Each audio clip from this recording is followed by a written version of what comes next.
کلمہ پڑھنے سے نہیں ہوگا، نماز پڑھنے سے نہیں ہوگا، قرآن تلاوت کرنے سے نہیں ہوگا.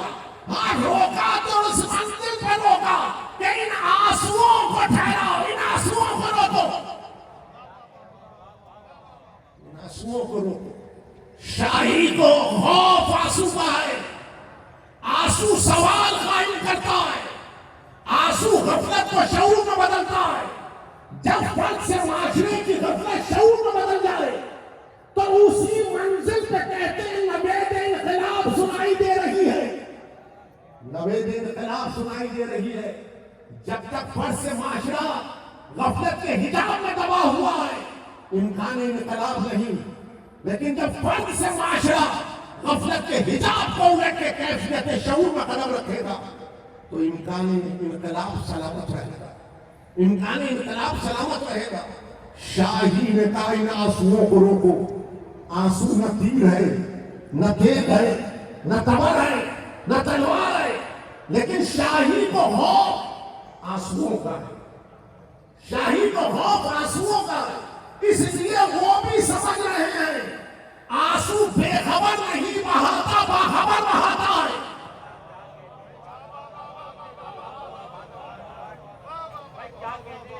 آنسو مجبور نہیں بہاتا، صاحب اختیار بہاتا، صاحب اختیار بہاتا.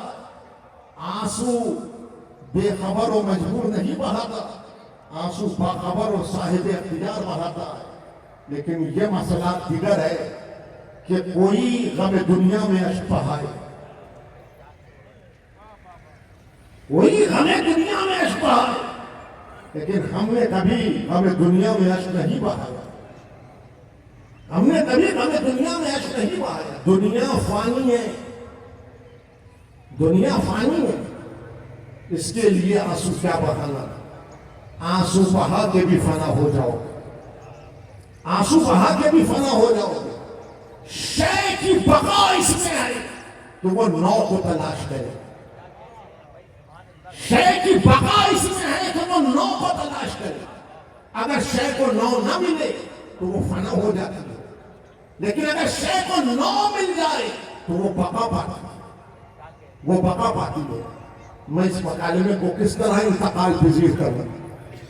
منبر متحمل نہیں رہا کہ اصطلاحات کا صرف ہو، لیکن آخری مجلس میں دعوت عام دیتا ہوں اگلے برس تک کے لیے کہ کچھ کام فرش پہ بیٹھنے والے حضرات بھی کریں، کچھ کام فرش پہ بیٹھنے والے حضرات بھی کریں. اگر آپ نے کام چھوڑ دیا تو منبر پہ آنے والے کو کیا ضرورت ہے کام کی.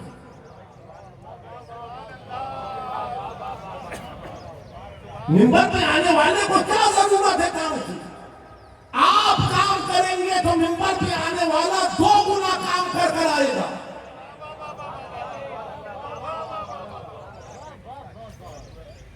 یہ آخری دن ہے جہاں سے کس کا جی چاہے شروع کرے اور جہاں سے کس کا جی چاہے ختم کرے. آپ نے تقاضا ہی نہیں کیا کہ آپ چاہتے کیا ہیں. آپ نے تقاضا ہی نہیں کیا کہ آپ چاہتے کیا ہیں. بانی کو مجمع چاہیے، شور چاہیے.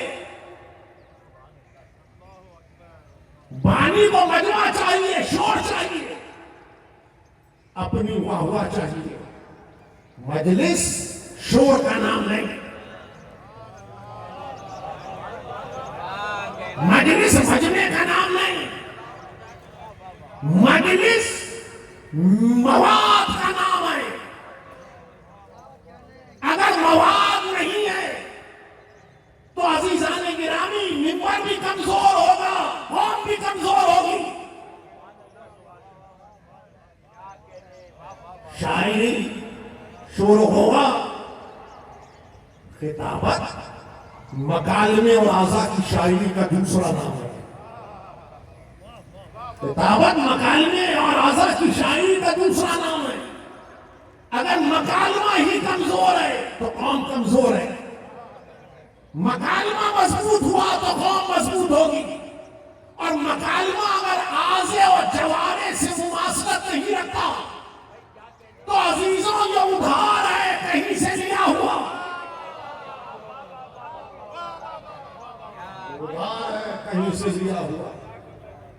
مجھے کہنا پڑا یہاں روک کر معذرت کے ساتھ شیخ کو نو نہ ملے شیخ فنا ہو جاتی ہے، نو ملے تو بقا پاتی ہے، نو ملے تو بقا پاتی ہے۔ سمجھ لیں، بزرگوں سے معذرت کے ساتھ بچوں کو سمجھاتا ہوں، نوجوانوں کو سمجھاتا ہوں، طلباء کو سمجھاتا ہوں، پانی کا قطرہ اگر انگشت پر ہے، پانی کا قطرہ اگر انگشت پر ہے تو قطرہ خاک پر گرے گا فنا ہو جائے گا، خاک پر گرے گا فنا ہو جائے گا۔ لیکن وہی پانی کا قطرہ اگر دریا میں گرے تو قطرہ نہیں رہے گا، دریا بن جائے گا، فنا نہیں ہوگا، بقا پا جائے گا۔ اور پر دریا زمانے کے مزاج پہ سفر نہیں کرتا، دریا زمانے کے مزاج پہ سفر نہیں کرتا، دریا اپنے مزاج پہ سفر کرتا۔ راہ میں کوئی چٹان آ جائے تو سر پھٹک کے مرتا نہیں، محبت کے ساتھ اپنے راستے کا چناؤ کر دیتا۔ اور اگر کوئی باندھ باندھ کر دریا کی روانی کو روکنا چاہے تو مزاج دریا بھی برہم ہو جاتا، لیکن اتنا پاس ادب رکھتا کہ اپنے پیچھے جو زمین چھوڑتا وہ اتنی زرخیز ہوتی ہے کہ جو تخم ڈالو پروان چڑھ جاتا، جو تخم ڈالو پروان چڑھ جاتا ہے۔ میں نے یہ آنسو ہمیں دنیا میں نہیں بہائے، میں نے ان آنسوؤں کے لیے نو تلاش کی، دریائے غم آل محمد نے اس کو ڈال دیا، دریائے غم آل محمد نے اس کو ڈال دیا۔ یہ ہماری تاریخ ہے، ہم زمانے کے مزاج پہ سفر کرتے ہوئے نہیں آئے، ہم اپنے مزاج پہ سفر کرتے ہوئے آئے، ہم اپنے مزاج پہ سفر کرتے ہوئے آئے۔ راہ میں کوئی چٹان آئی تو سر پٹک کے مرے نہیں، ہم نے محبت کے ساتھ اپنے راستے کا چناؤ کیا، ہم نے محبت کے ساتھ اپنے راستے کا چناؤ کیا ہے۔ کہیں قطبیت کا دیا جلا دیا، کہیں افطاریت کی ردا اوڑھ لی، کہیں فقیری کا راستہ منتخب کر لیا، کہیں دیوانگی کو اپنے اوپر طاری کر لیا۔ لوگ نماز پڑھ کے صراط مستقیم ڈھونڈ رہے تھے، ہم نے سر چوراہا کھڑے ہو کے صراط مستقیم دکھائی۔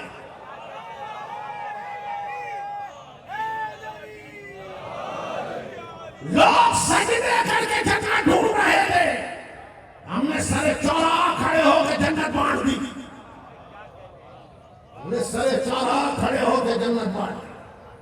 بان بان کر کسی نے روکنا چاہا تو مزاج ہمارا بھی برہم ہوا۔ جاؤ تاریخ کے اوراق رکھ کے دیکھو،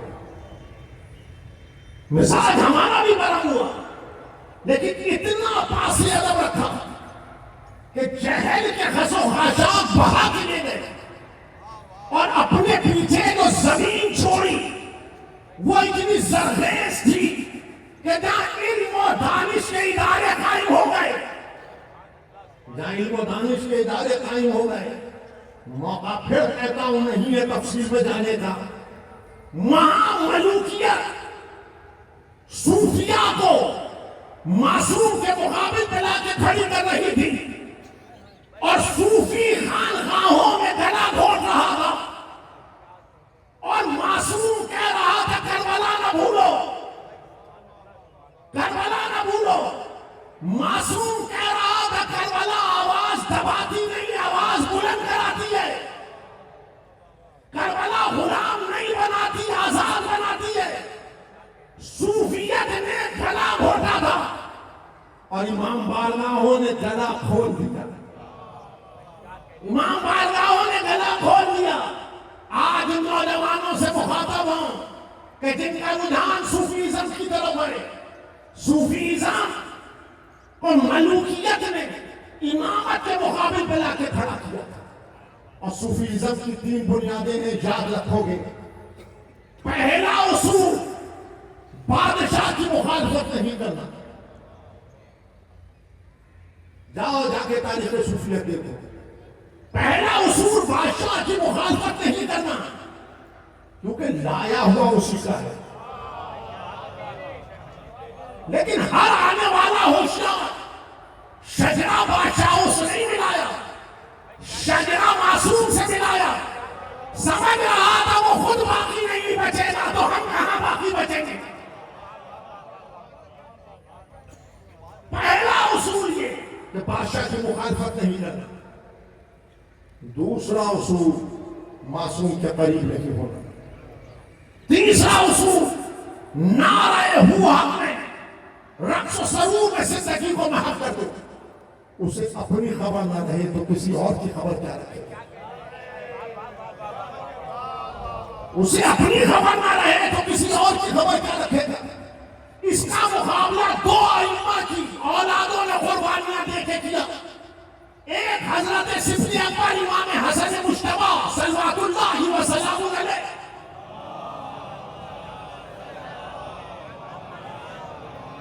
اور ایک امام موسیٰ بن جعفر کاظم صلوات اللہ وسلام علیہ. چوراہوں پر کھڑے ہو کر پیاسوں کو پانی پلایا، اور پانی پلاتے ہوئے یہ نہیں کہا کہ کربلا کی پیاس کو یاد کر، کہ پیاسے کی پیاس کو یاد کر. کربلا رگوں میں اتاری. دو راستے ہیں. اب کوئی ہم سے شکوہ نہ کرے کہ ہم ادھر کیوں گئے اور ادھر کیوں گئے. جہاں رقص و سرور دیکھتے ہیں وہاں سے کنار کرتے ہیں، جہاں درد دیکھتے ہیں وہاں قدم بڑھا دیتے ہیں. اس لیے کہ سرور نفس کو جامد کرتا ہے اور درد نفس کو متحرک کرتا ہے. جمود موت ہے، جمود نفس موت ہے، حرکت نفس حیات ہے. تو اب سمجھ رہے ہو صوفیت نفس کو مردہ بناتی ہے، امامت نفس کو زندہ کرتی ہے. امامت نفس کو زندہ کرتی ہے. یوں ہم نے خانقاہیں نہیں بنائی، ہم نے بارگاہیں بنائی جہاں نفس متحرک ہو. کربلا کے ورق کے الٹنے کے ساتھ ساتھ، کربلا کے ورق کے الٹنے کے ساتھ ساتھ اقبال قومی شاعر ہے، کم از کم اس کا ہی مشورہ مان لیجیے. کم از کم اس کا ہی مشورہ مان لیجیے. اقبال نے تو بہت پہلے کہا تھا کہ نکل کر خانقاہوں سے ادا کر رسم شبیری، کہ رسم خانقاہی ہے فقط اندوہ دلگیری. رسم خانقاہی ہے فقط اندوہ دلگیری. اب بھی پوچھیں گے کہ ہم کیوں شاہراہوں پہ آتے ہیں. اب بھی پوچھیں گے کہ کیوں ہم شاہراہوں پہ آتے ہیں.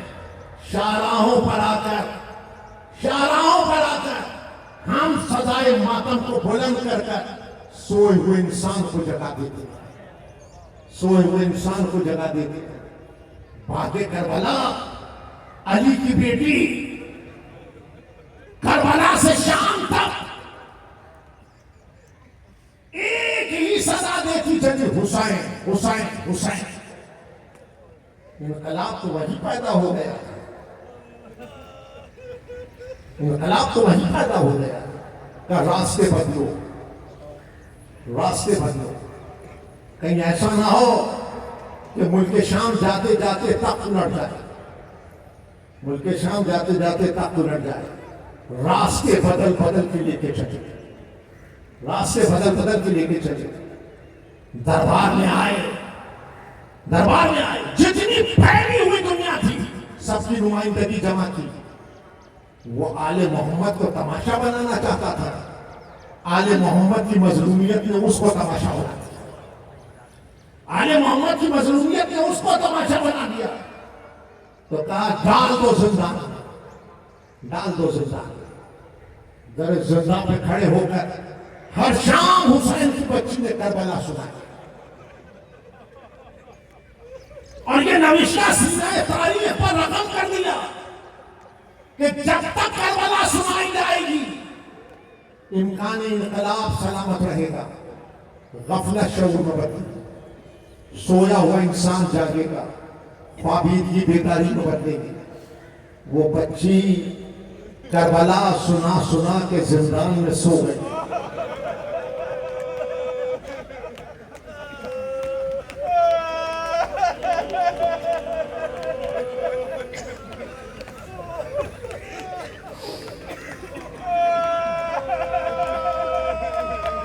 وہ بچی کیا سوئی؟ اہل حرم کو رہائی مل گئی، اہل حرم کو رہائی مل گئی۔ ماں یہ کہہ کے چلی بیٹا پوچھتی تھی اماں کب وطن جائیں گے، اماں کب وطن جائیں گے؟ کہ سکینہ سب وطن جاتے ہیں، سب وطن جاتے ہیں، آنکھیں کھولو بی بی، آنکھیں کھولو بی بی۔ سب کو رہائی ملی، لیکن وہ بچی آج بھی زندان میں ہے، وہ بچی آج بھی زندان میں ہے۔ نہیں، علی کی پوتی ہے، جہاں سے یہ آواز اٹھی تھی کہ یہ ملک ہمارا ہے، اس بچی نے شام کے زندان میں سو کے بتایا قیامت تک ہم بتائیں گے یہ ملک تیرا ہے یا ہمارا ہے، یہ ملک تیرا ہے یا ہمارا ہے۔ قافلہ مدینے سے چلا، مدینے لوٹ کر آ رہا ہے۔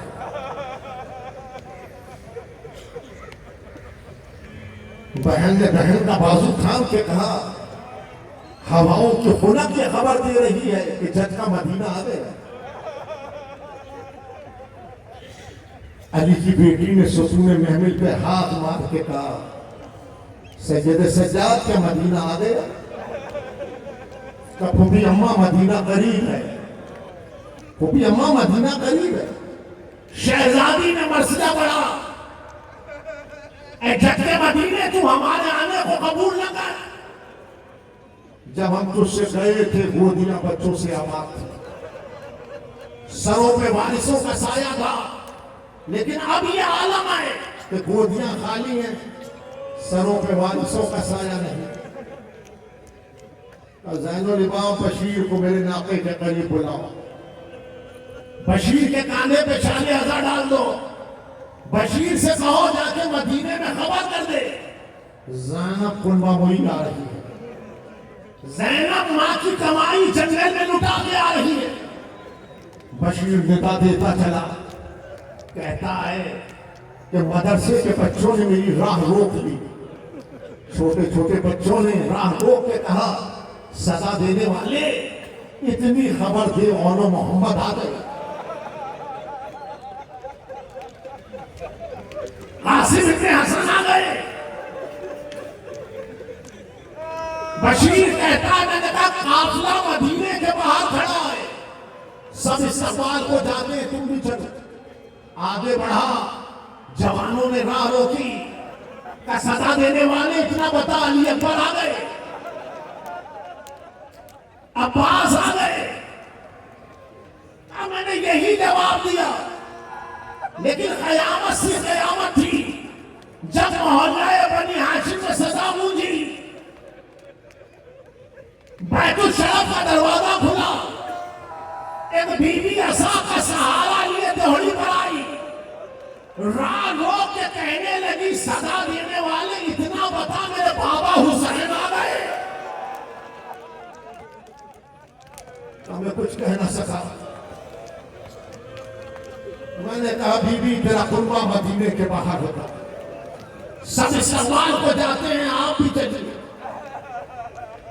آگے آگے دو بیویاں چلی، ایک نے ایک کا بازو تھاما ہوا تھا۔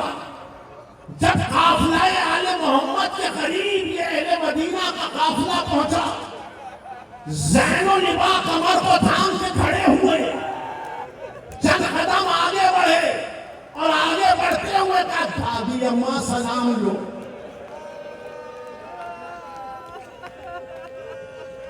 ام المؤمنین نے سر اٹھا کے دیکھا، کہا کس نے مجھ کو سلام کیا؟ کہا دادی اماں پہچانا نہیں، میں علی ابن الحسین۔ کہ 22 برس کا سن ہے، جوانی میں پیری آ گئی، دونوں ہاتھ سر پہ رکھ کے کہا دادی اماں، جو ماں بہنوں پھوپھیوں کے ساتھ بازار و دربار میں جائے وہ جوانی میں برا نہ ہو جائے تو کیا ہے، وہ جوانی میں برا نہ ہو جائے تو کیا ہے۔ وہ بیوی جو عصا کا سہارا لیے کھڑی تھی، اب وہ ایک بیوی کی حضوری میں آئی، چلتے چلتے رباب کی حضوری میں آ کے کھڑی ہو گئی۔ رباب نے صغرا کا چہرہ دیکھا، صغرا نے رباب کا چہرہ دیکھا، رباب نے سر جھکا کے کہا میرے لال ڈھونڈ کیا رہی ہے؟ صغرا نے کہا کیا تم ہی اماں رباب ہو؟ کہا میرے لال پہچانا نہیں، میں ہی اماں رباب ہوں، میرے لال ڈھونڈ کیا رہی ہے؟ کہنے لگی اماں جب گئی تھی تو آغوش میں میرا چھوٹا سا بھائی علی اصغر، اماں وہ نظر نہیں آتا، ہائے علی اصغر کہہ کے رباب کھڑی ہوئی، صغرا کو سینے سے لگایا، ایک کٹڑی آغوش سے گری، کہنے لگی صغرا تیرے اصغر کو تو نہ لا سکی لیکن اصغر کے جھولے کی جلی ہوئی لکڑیاں لائی ہوں، اصغر کا لہو بھرا شجو کا لائی ہوں، اصغر کا لہو بھرا شجو کا لائی ہوں۔ آ گیا قافلہ مدینے، آ گیا قافلہ مدینے، مگر سنو جب مسافر گھر کو لوٹتا ہے، وطن کو لوٹتا ہے تو سب سے پہلے اپنے گھر جاتا ہے، لیکن علی کی بیٹی اپنے گھر نہیں گئی، علی کی بیٹی بھائی کے گھر گئی، علی کی بیٹی بھائی کے گھر گئی۔ کچھ دن گزرے، عبداللہ بن جعفر طیار نے علی بن حسین کی خدمت میں آ کے کہا کہ اپنی پھوپھی سے کہیں کچھ دیر کو اپنے گھر بھی آئے، کچھ دیر کو اپنے گھر بھی آئے۔ عزیزاں علی بن حسین نے کہا پھوپھی اماں کچھ دیر کو اپنے گھر بھی جائیں، کچھ دیر کو اپنے گھر بھی جائیں۔ عزیزوں طاقت نہیں سن سکو تو سنو، شہزادی بھائی کے گھر سے اپنے گھر گئی اور جب گھر میں پاؤں رکھا تو قدموں سے چلا نہ گیا، صحن میں آ کر بیٹھ گئی، سسکیاں تھیں، آہیں تھیں، حجرے کا دروازہ کھلا، عبداللہ حجرے کے دروازے پہ آ کے کھڑے ہوئے، کہا کون بیوی میرے گھر میں نالا شگن ہے، کون بیوی میرے گھر میں نالا و شیون کر رہی ہے؟ سر کو اٹھا کے کہا عبداللہ اچھا ہوا جو تم نے بھی نہیں پہچانا، عبداللہ میں تو دعا کرتی گئی کوئی نہ پہچانے محمد کی نوازی جا رہی ہے، کوئی نہ پہچانے محمد کی نوازی جا رہی ہے۔ ہاں پھر مخاطب کرتے ہوئے کہا عبداللہ کیوں یاد کیا، کیا اپنے بیٹوں کے متعلق پوچھ رہے ہو؟ عبداللہ نے اپنے رخسار پیٹ لیے، کہ شہزادی وہ تو غلام تھے، غلاموں کا پوچھنا کیا ہے؟ تو کہنے لگی عبداللہ پھر کیوں یاد کیا؟ کہنے لگے شہزادی میں کربلا میں نہ تھا، میں کربلا میں نہ تھا، بس اس لیے زحمت دی کہ میں جاننا چاہتا ہوں میرا سید و سردار میرا مولا کیسے لڑا۔ شہزادی نے دونوں ہاتھ کمر پہ رکھ لیے اور کھڑے ہوتے ہوئے کہا عبداللہ صبح سے شام تلک وقت ایسے گزرا کہ میدان میں گئے تو کسی کے مرنے کی خبر دے کے گئے، میدان سے آئے تو کسی کا ناچا اڑا کے لائے۔ عبداللہ سب سے آخر میں جب جگاؤ تنہا رہ گئے، خیمے میں آئے، سب کو سلام کرتے ہوئے خیمے سے رخصت پائی اور دیہڑی پر آ کے کہا کوئی ہے مجھ غریب کی سواری کرانے والا؟ زلجنا گردن ڈالے ہوئے قریب آیا، عبداللہ یہ غربت تھی میرے بھائی کی، کوئی لجام فرس تھامنے والا نہ تھا، کوئی رکابوں کو سہارا دینے والا نہ تھا۔ بھائی پشت فرس پہ بلند ہوئے،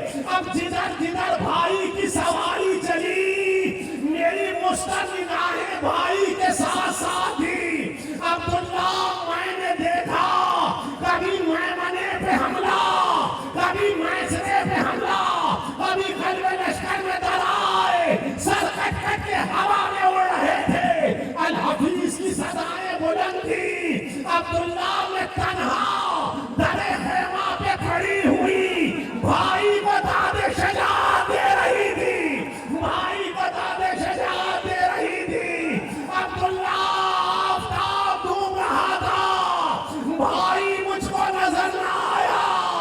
عبداللہ نے گھر سے چلی مقام بلند پر آ کر کھڑی ہوئی، 70 قدم کے فاصلے سے عبداللہ میں دیکھ رہی تھی بھائی کے خوش حلقوں پر خنجر روا تھا، اور میں پکار پکار کر کہہ رہی تھی ارے کوئی مظلوم کی مدد کو آئے، ارے کوئی غریب کی مدد کو آئے، ارے کوئی سید کو آئے۔ حسین حسین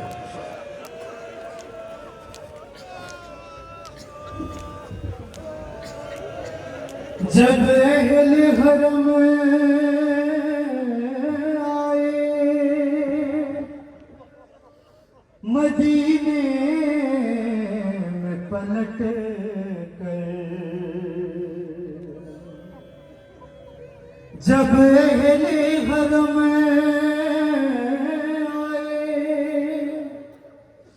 مدینے میں پلٹ کر، صغرا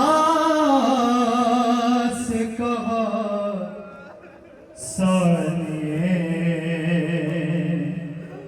زہرا نے لپٹ کر، اچھا ہوا صغرا، اچھا ہوا صغرا، اچھا ہوا صغرا تو میرے ساتھ نہیں تھی، ارے زینب کا تھا نام ہم لٹ گئے صغرا، اچھا ہوا صغرا تو میرے ساتھ نہیں تھی، اچھا ہوا صغرا تو میرے ساتھ نہیں